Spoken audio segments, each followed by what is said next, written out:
Dreadlocks Question and Answer video where I attempt to give satisfactory answers to questions that you guys have sent to me. First question this week is from Nanna Johansen, and Nanna asks, question, I was wondering how long in minutes you use the hairdryer. When I'm drying my dreads, I'm not sure that they are 100% dry. Do you have any tips to check if they are? Love from Denmark. Thank you, Denmark. It's not all that easy to check whether your dreadlocks are 100% dry, and I don't think me timing how long it takes for me to blow dry my hair would be all that helpful. I've never sat down and done it, but I can immediately see that people with different lengths and thicknesses of dreadlocks and different powered hair dryers, it's all going to be a big mess. I will, however, say that I rarely sit down and use the hairdryer until my hair is 100% dry. I just dry my hair until it's comfortably dry. I'll just generally dry for as long as is practical, so if I'm going to be going to sleep straight after washing my hair, then I will try and make as much time as I can for drying. I just want to be sure that I did as much as I could to dry my hair in the time available, because leaving dreadlocks damp for extended periods of time is not good, so I just get as much drying in during the time period as I can. Callum Brady asks, question, going to be dreading my hair soon and was wondering, will surfing make the locking harder to achieve, and if so, should I not surf for a few months? Quite the opposite, pretty much.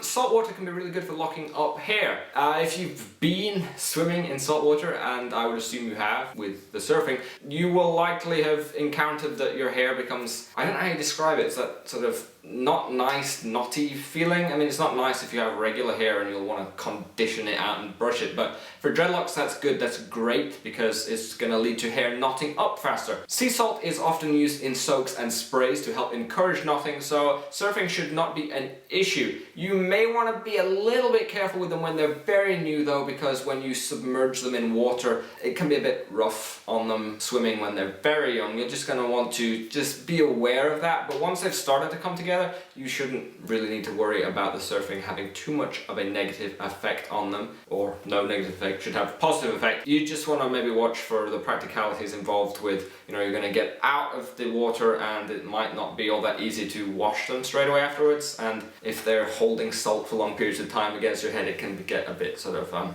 drying and irritating. So it's more of a practical thing with regards to having wet dreadlocks than a sort of issue with surfing with dreadlocks. Mr. Music Master 69 asks, question, my hair is curly but not super curly, and at the tips of my dreads they curl. Is this normal and will it go away? Yes, if you have curly hair, the parts of your dreadlock that are still loose hair will have curl to them, so your loose hair will be curly, and if you have loose tips, there will be curl to them. It won't magically straighten itself over time. You may find that the dreadlocks knot closer and closer to the tips over time, so the curl becomes less apparent, or you can sometimes find that if the tips are curly enough, they will curl back into themselves and blunt by themselves. So I would say this is 100% normal for someone who has curly hair. Curly hair is gonna have curly hair.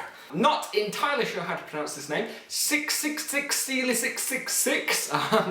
Question, is it possible to split one dread into two dreads without cutting it through the middle down to the root? It depends what your time frame is. If you want to split a thick dreadlock into two, there's no real easy way to do it. The fast way, the way to actually effectively do it straight away, is to cut it straight down the middle. But the problem is the hairs don't grow straight up, so you can split the dreadlock into two. They are all over the place. So when you do split it into two, you will end up with two weaker dreadlocks, and you can get bits of loose hair coming out. And if you come to brush those dreadlocks out later, you'll have a lot of loose hair coming out. So it's not the ideal situation, but cutting down the middle is kind of the best way, or kind of only way, to effectively split a thick dreadlock into two. Alternatively, you can separate the root into two and continue separating it. I mean, you can maybe root flip the dreadlock once to separate the dreadlocks off, or you can put some string or some sort of separator between the two, and that will lead the dreadlock to grow out, split into two dreadlocks, and then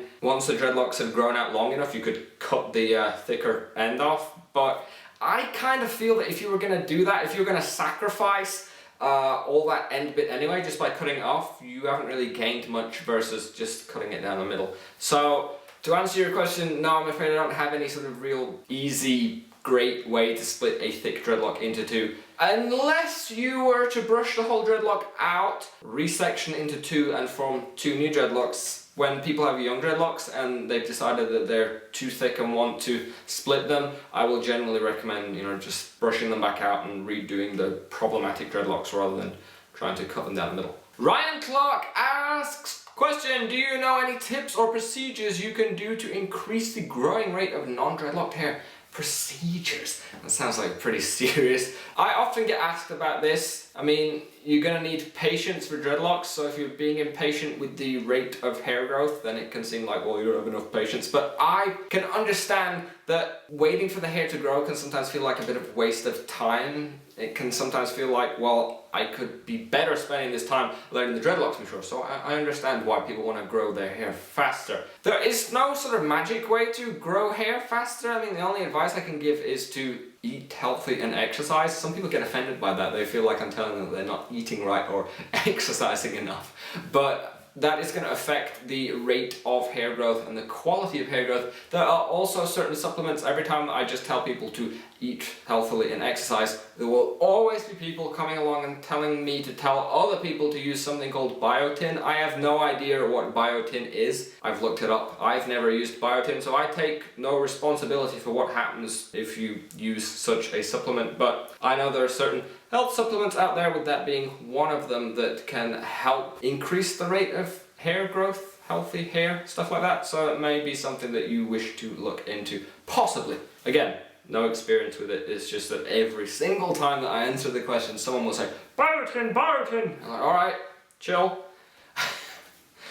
I have no idea. Anyway, those are my questions for this week. If you have a question that you would like me to answer in a video like this, you can leave it down in the comment section below. Please write question at the start of your comment and it will join the queue of questions to be answered in this fashion. If you like this video, found it helpful, useful, informative, entertaining, you can click the like button, then I will know that you liked it. If you'd like to see more videos from me in the future, you can of course subscribe and they'll be sent to your YouTube feed. If you're looking for dreadlocks tips, help, advice, guides, tutorials, all my stuff is available on lazydreads.com.